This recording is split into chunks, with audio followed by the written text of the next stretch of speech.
how do you go about figuring out how much EQ somebody has?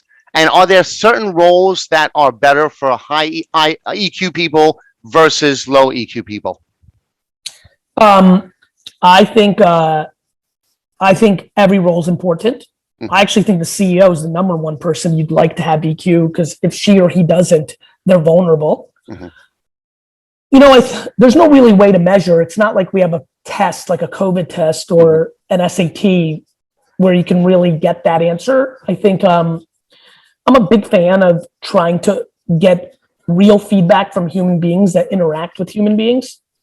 So when I'm making decisions on hiring, I try to see if I can find a person or two that's close to that person, that doesn't have a horse in the race, that's worked with them in the past, the real. And then you just observe it when they work for you. The way I pick managers are the ones who have, these emotional intelligence skills. But, listen, there's some very aggressive emotional intelligence skills that matter. Ambition matters. For example, one of the traits I talk about in the book is ambition. Ambition matters. Like, somebody that's hungry is going to achieve more. It's just that, ambition over passiveness is a factor in winning. But so is accountability. So you have ambitious people who don't like accountability.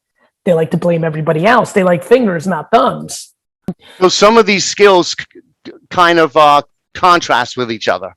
Yeah, I think so. Like, to me, being content and being like my life, wild levels of complacent. I wouldn't call it complacency. I call it content. I'm incredibly grateful. But actually, that's the one I use in the book. Gratitude and ambition could seem as a contradiction. I'm so grateful for everything I have and don't have any expectations, no entitlement to more, but have incredible drive for more, right? Yep. Patience and tenacity are two of the ingredients I talk about all the time. Yeah. Imagine being equally patient and tenacious. Patience for me is a macro, tenacity is a micro, right? So you have to be tenacious in the task at hand, but patient in the overall mission. And I think people struggle with the levels. They struggle with the macro, micro.